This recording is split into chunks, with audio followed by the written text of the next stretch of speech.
ఏలూరులో బీసీ గర్జన సభ ద్వారా వైసీపీ ఎన్నికల శంఖారావం పూరించనుంది. బీసీలకు మరింత మేలు కలిగే విధంగా బీసీ గర్జన సభలో జగన్ బీసీ డిక్లరేషన్ను విడుదల చేస్తారని మాజీ ఎంపీ వైవి సుబ్బారెడ్డి వెల్లడించారు. వైసీపీలోనే బీసీలకు సముచిత న్యాయం జరుగుతుందని తెలిపారు. బీసీల పట్ల వైసీపీ విధి విధానాలు బీసీ గర్జన సభలో జగన్ వెల్లడిస్తారంటోన్న వైవి సుబ్బారెడ్డితో మా ప్రతినిధి మురళీధర్ ఫేస్ టు ఫేస్. ఏలూరులో బీసీ గర్జన సభ ద్వారా ఎన్నికల శంఖారావానికి వైఎస్ఆర్ కాంగ్రెస్ పార్టీ సిద్ధమైంది. ఏలూరులో పార్టీ నేతలతో కార్యకర్తలతో పార్టీ అగ్రనేత వైవి సుబ్బారెడ్డి సమావేశమయ్యారు. ఈ సందర్భంగా బీసీ గర్జన సభ గురించి వివరాలు అడిగి తెలుసుకుందాం.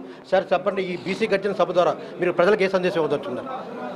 రాష్ట్రంలో బీసీల పట్ల తెలుగుదేశం పార్టీ చూపిస్తున్న కపట ప్రేమని, కేవలం బీసీలను ఓట్ల కోసమే హామీలు ఇచ్చి వాళ్ళ ఓట్ల కోసమే వాడుకుంటున్న చంద్రబాబు నాయుడు గారి తీరును చూసి రాష్ట్రంలో బీసీలకి ఏ విధంగా మేలు చేయాలని వైఎస్ఆర్ కాంగ్రెస్ పార్టీ అధ్యక్షుడు జగన్మోహన్ రెడ్డి గారు పాదయాత్ర స్టార్ట్ చేయక ముందే మా పార్టీ బీసీసీఎల్ అధ్యక్షుడు జంగా కృష్ణమూర్తి గారి నాయకంలో బీసీ సమస్యల్ని, బీసీల్లో ఉండే అన్ని వర్గాల వాళ్ళని, కులవృత్తుల వాళ్ళని అందరినీ ప్రత్యేకంగా వాళ్ళ ఇబ్బందులు ఏ విధంగా ఉన్నారు, ఏ బీసీల్లో ఏ ఇబ్బందులు ఎదుర్కొంటున్నారు, వాళ్ళని మళ్ళీ వాళ్ళ జీవితాలు మెరుగుపరచాలంటే ఏ విధంగా మనం చర్యలు తీసుకోవాలనే కార్యక్రమం అధ్యయనం చేయడం కోసం బీసీ అధ్యయన కమిటీ అని 1.5 year బ్యాక్ వేయటం జరిగింది.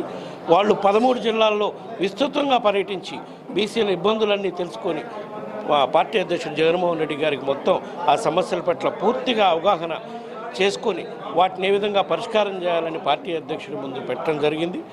అదేవిధంగా జగన్మోహన్ రెడ్డి గారు ప్రజా సంకల్ప పాదయాత్ర ద్వారా వివిధ కుల సంఘాలలోని బీసీలలో ఎక్కువ శాతం వివిధ కుల సంఘాలలోని, చేతివృత్తులోని, సంచార జాతుల్లోని పాదయాత్రలో ప్రత్యక్షంగా కలుసుకోవటం కూడా జరిగింది.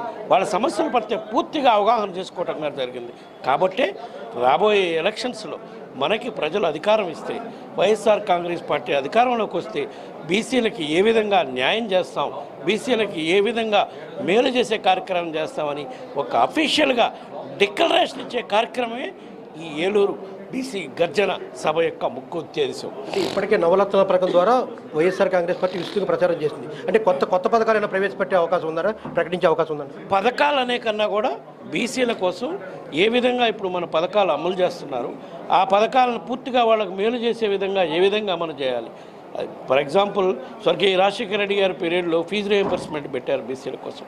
జగన్మోహన్ రెడ్డి గారు ఇప్పుడు రాబోయే కాలంలో ఫీజు రియంబర్స్మెంటే కాక వాళ్ళు హాస్టల్లో ఉండే చదువుకుంటే ఉచితంగా హాస్టల్ ఫీజులు కట్టే కార్యక్రమం కూడా ఇప్పుడు చేపట్టడం జరుగుతుంది. ఇట్లాంటివన్నీ రకరకాల ఒక విద్యార్థులకు సంబంధించింది కాదు, సంచార జాతులోళ్ళు, కులవృత్తులోళ్ళు వాళ్ళు ఎదుర్కొన్న వాళ్ళ ఇబ్బందులు తొలగించడం కోసం కొంతమందికి 45 సంవత్సరాలకే పెన్షన్ మాదిరి 2000 రూపాయలు ఇచ్చే కార్యక్రమం, ఇటువంటివన్నీ కూడా ఎన్నో కార్యక్రమాలు చేపడుతున్నాం. అవన్నీ కూడా రేపు బీసీ గర్జన సభ ద్వారా ప్రజలకు తెలియజేసే కార్యక్రమం. బీసీలకు ఎక్కువగా మేలు చేసేది తెలుగుదేశం పార్టీ అని చెప్పి ముఖ్యమంత్రి చంద్రబాబు నాయుడు ప్రతి సభలో చెప్తున్నారు. దాన్ని ఏమని మనం అర్థం చేసుకోవాలి? ఆయన సభల్లో చెప్పేదానికే, ప్రకటించేదానికే కానీ వాస్తవంగా ఎక్కడ అమలు జరిపిస్తున్న దాఖలాలు లేవు. ఉంటే ఈరోజు రాష్ట్రంలో ఉన్న బీసీలు చాలా అధ్వాన పరిస్థితులు ఉన్నారు. కొంతమంది బీసీ వర్గాల్లో వాళ్ళకి ఆ పరిస్థితి వచ్చి ఉండేదే కాదు.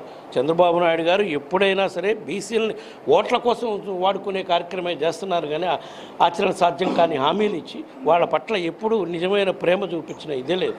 స్వర్గీయ రాజశేఖర రెడ్డి గారి పీరియడ్లో ఏ విధంగా బీసీల కోసం చిత్తశుద్ధితో పనిచేశారో అదేవిధంగా చిత్తశుద్ధితో బీసీలే మాకు ముఖ్యం, బీసీల జీవితాల్లో వాళ్ళ జీవిత ప్రమాణాలను పెంచే కార్యక్రమమే ప్రధాన ఉద్దేశం అని చెప్పేదానికే ఈ ఎలక్షన్ వాతావరణం ప్రారంభం ముందే బీసీ గర్జన సభతోటే మా ఎలక్షన్ ప్రచార కార్యక్రమం కూడా ఇక్కడి నుంచే ప్రారంభించే కార్యక్రమం చేస్తున్నారు.